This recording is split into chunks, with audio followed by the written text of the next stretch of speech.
Le 21 janvier dernier, jour du drapeau, la Société nationale Gaspésie-Île-de-la-Madeleine, en collaboration avec la ville de Passebbiac, présentait une causerie historique animée par l'historien Pascal Alain sur un des symboles des plus importants au Québec, notre fleur de lysée. 21 janvier 1948, c'est la date où on a adopté officiellement le drapeau du Québec, la fleur de lysée. Et tout ça se fait dans un contexte très particulier. Ça faisait une quarantaine d'années que des gens, des personnages incontournables, je pense au curé Elphège Filiatro, entre autres, qui manifestaient, qui faisaient des pressions pour que le Québec se dote d'un drapeau. C'est un personnage important. Et au mois de septembre 1902, c'est le 25e anniversaire de prêtrise de M. le curé Elphège Filiatro. On lui prépare une fête et il va profiter de l'occasion pour hisser un drapeau au sommet du mât de la petite municipalité de Saint-Jude à Saint-Hyacinthe. Pas barré, là. Est-ce qu'il va y avoir des images religieuses sur le drapeau? C'est M. le curé, on ne le sait pas. Ça fait qu'il en profite parce qu'il veut que le Canada français se dote d'un drapeau. Qu'est-ce qu'on titre sur la page principale du journal La Presse? Et dans le temps que la presse existait encore en format papier. C'est plus le cas. Le 24 septembre 1902, on peut lire dans la presse, au centre du village, on est à Saint-Jude, au centre du village, on a élevé un superbe mât au bout duquel flotte un large drapeau d'une création toute nouvelle. Le champ est bleu. Il est orné de 4 fleurs de lys et traversé dans toute son étendue par une croix blanche. Ça ressemble pas mal à notre drapeau. Hein? De l'avis de ceux qui ont pu l'apprécier, c'est un heureux essai de drapeau national pour les Canadiens français. C'était une première. On s'éloigne tout à fait de l'Union Jack.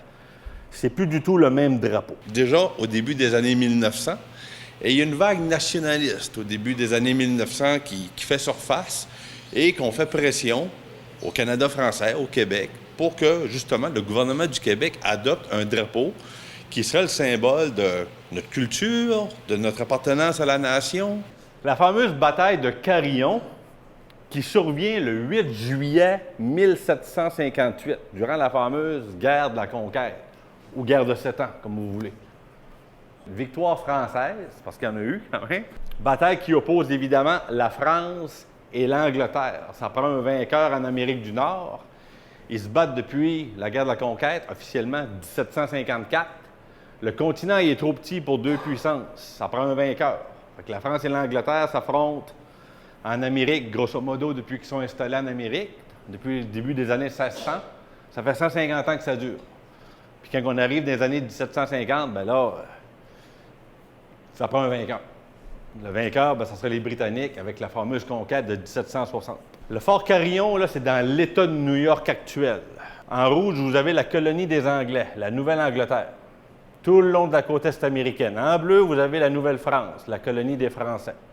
C'est ces deux colonies-là, respectivement, qui appartiennent à la France et à l'Angleterre, qui vont s'affronter pendant 150 ans. Puis il y a un fort ici qui s'appelle le fort Carillon, qui est un fort français, qui est dans l'État de New York actuel. On va construire un fort là parce que les Anglais en ont construit deux aux côtés. Il faut défendre la frontière. On est en guerre. La bataille de Carillon va arriver. C'est qui dirige les troupes? C'est Montcalm, le même qui va être à la bataille des Plaines d'Abraham l'année suivante. Fait que Montcalm va être fatigué, j'ai attendu fatigué, ou meilleur là qu'à bataille des Plaines, je ne sais pas. Il va décider d'affronter les Anglais. Et ça se solde par une victoire fracassante des Français. Ils ont battu les 15 000. Lors de la bataille, il y aura un drapeau. Tu sais, parce que quand tu fais la guerre à l'époque, là, ça te prend un kit. Là. Le drapeau, le drummer qui... Le drapeau, puis... C'est comme, c'est long, là. On fait la guerre à la française, c'est comme, il y a un protocole à respecter.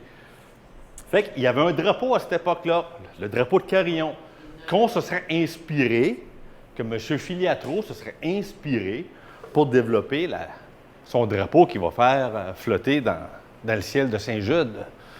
Ça revêt évidemment un caractère politique, puis un drapeau aussi, ça reflète nos valeurs. Alors, il y a des gens qui font de plus en plus pression parce qu'à cette époque-là, c'est l'Union Jack, donc le drapeau britannique qui flotte sur le Parlement à Québec.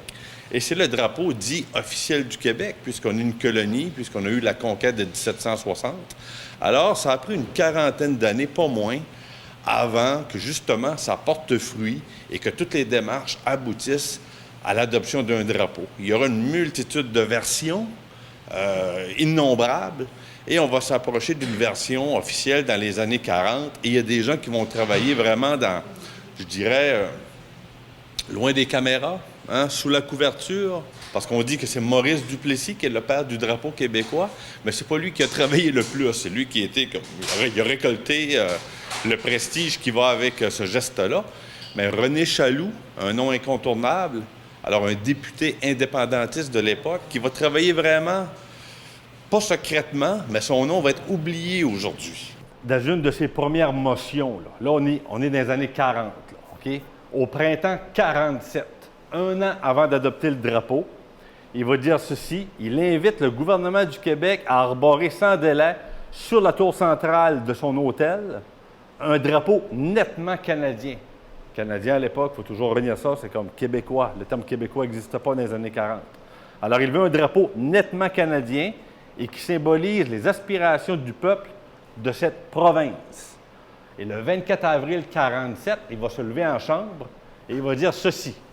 Je trouve humiliant de voir l'Union Jack flotter encore sur le Parlement de Québec. Sommes-nous un peuple de serfs? De serfs dans le sens de servir. C'est ce qu'il va dire en avril 1947. Hey, on est en avril 1947, là. Il reste quelques mois avant qu'on se dote d'un drapeau. Ça va aller vite.